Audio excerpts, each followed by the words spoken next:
যোগদান করলেন, কি বলবেন? প্রথমে যারা আজকে তৃণমূলে যোগদান করেছেন আমাদের ব্লক সভাপতি, তাদেরকে পার্টি থেকে ওদের কার্যক্রমের জন্য ওদেরকে পার্টি থেকে আগেই বহিষ্কার করা হয়েছে এবং পার্টি তাদের কাজে সন্তুষ্ট ছিল না, সেই জন্য পার্টি তাদেরকে আগেই ওয়ার্নিংও দিয়েছিল। তারপরে ওদেরকে বলে দিয়েছিল তোমাদেরকে পার্টিতে রাখা হচ্ছে। ওরা ভালো করে জানতো কি কংগ্রেসে আমাদের কোনো আর জায়গা থাকছে না, সেই জন্যে ওরা কোনো একটা জায়গা খুঁজছিল।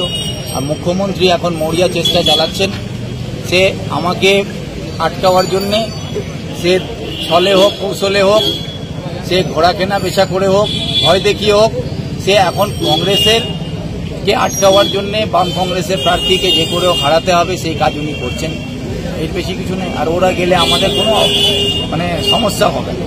এই তিনজন ব্লক সভাপতি যে বিপদগামী হচ্ছে বা তৃণমূল সাথে আপনাদের খবর ছিল না?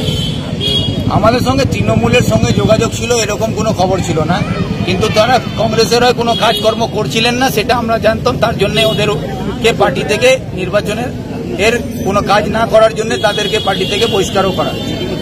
দাদা, সেখানেও দেখা গিয়েছে এই ব্লক সভাপতিদের, কি বলবেন? আপনারা বলছেন আগে থেকে জানেন। ব্যাপারটা হচ্ছে অধীররঞ্জন চৌধুরীর যে সভা হয়েছিল সেখানে স্টেজে কংগ্রেসের যেটা হচ্ছে, কংগ্রেসের স্টেজে যে কেউ উঠে যাচ্ছে, সেখানে উনিও এসে উঠে গেছেন, কিন্তু তাকে ওখানে আমন্ত্রিত করে নিয়ে যাওয়া হয়নি অ্যাজ এ ব্লক প্রেসিডেন্ট। কিন্তু ভিড়ের মধ্যে যদি কেউ এসে বসে থাকে তাকে আমরা আসন থেকে তুলে দেওয়াটা সৌজন্যতার জন্য ছেড়ে দেওয়া হয়, কিন্তু ওনাকে অ্যাজ এ ব্লক প্রেসিডেন্ট ওখানে ডাকা হয়নি। এই যে ভোটের আগে তিনজন মন্ত্রী চলে যাওয়াতে দলের কোনো ক্ষতি হবে? দলের কোনো ক্ষতি হবে না, কোনো ভোটেও প্রভাব পড়বে না। তাদের কাছে না কোনো ভোট ছিল না, তাদের কোনো জনসংযোগ ছিল, তারা মানুষের সঙ্গে তাদের কোনো যোগাযোগই ছিল না। আর আমি নির্বাচনে বাম কংগ্রেস জোটের হয়ে লড়ছি, আমার হয়ে জনগণ লড়াই করছে, আর আমি জনগণের হয়ে লড়াই করছি। আমাকে ভোট জনগণ দেবে, আমাকে তো ব্লক প্রেসিডেন্ট ভোট দেবে না, আমাকে জনগণ ভোট দেবে। জনগণ আমার সঙ্গে আছে আর আমি জিতবো, এটা নিশ্চিত। বলছি যে একদিকে আপনি প্রচার করছেন, আরেকদিকে গতকাল প্রচার করেছে সন্দেশখালীর মহিলারা বিজেপির হয়ে, কি বলবেন?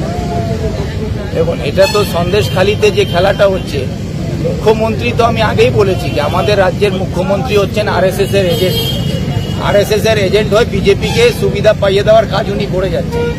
এই সন্দেশখালীতে যে সকল মহিলারা ওখানে ধর্ষিতা হয়েছেন, তাদেরকে সম্মানহানি হয়েছে, তাদের উপরে নির্যাতন হয়েছে, সে করেছে কে? সব তৃণমূলের যে স্থানীয় নেতারা, এবং তৃণমূলের স্থানীয় নেতাদেরকে মাথার উপরে হাত বুলিয়ে রেখেছিলেন কে? মমতা ব্যানার্জি।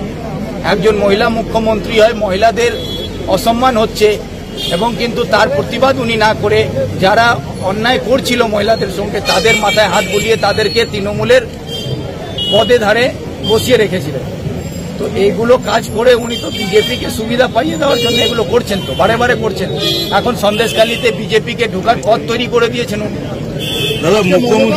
মুখ্যমন্ত্রী আজকে চাকুলিয়ার সভা থেকে সরাসরি অভিযোগ করেছেন আপনার নামে যে আপনি বিজেপির টাকায় পোস্টারিং করছেন, তাদের তৃণমূলের থেকে আপনার পোস্টার বেশি। আরে ভাই, আমি তো ওপেন ফোরামে বলেছি যে আমার কাছে নির্বাচন লড়ার জন্য যে আর্থিক তহবিলের দরকার সেই সামর্থ্য আমার নেই। আমি পরিষ্কার বলি, আমার তো কোনো লজ্জা লাগছে না। আমি জনগণের কাছে আমার বাস্তবটা তুলে ধরেছি, এবং কংগ্রেসের বিজেপি যেভাবে কংগ্রেসের ব্যাংক অ্যাকাউন্ট ফ্রিজ করে প্রচার প্রসারে আটকাবার চেষ্টা করেছে, তার প্রতিবাদ জানাতে আমি জনগণকে বলেছি কি ভাই, একদিকে কংগ্রেসের ব্যাংক অ্যাকাউন্টকে বন্ধ করে যাতে আপনাদের কাছে আমাদের বার্তা না পৌঁছাতে পারে সেই ব্যবস্থা করছে, আমরা প্রচার প্রসারে আপনাদের কাছে না পৌঁছাতে পারি, সেই জন্যে বিজেপি এই ষড়যন্ত্র করেছে। তার মোকাবিলা করতে গেলে জনগণের কাছে আমি আবেদন করেছি যে আপনারাই আমাকে পয়সা দিন, আমার জন্য আপনারাই ব্যানার বানান। আমি তো বলেছি যে আপনারা নিজের ছবি দিয়ে আমার ছবি লাগিয়ে হাত চিহ্নে ভোট দিন, এই বলে আপনারা ব্যানার বানান। আজকে আমার কথায় যদি আজকে 5000 ব্যানার সারা রায়গঞ্জ লোকসভায় যুব ছেলেরা, ভাই বন্ধুরা, আমার এলাকার মানুষরা করে দিয়েছেন, তাদেরকে আমি ধন্যবাদ দিতে চাই।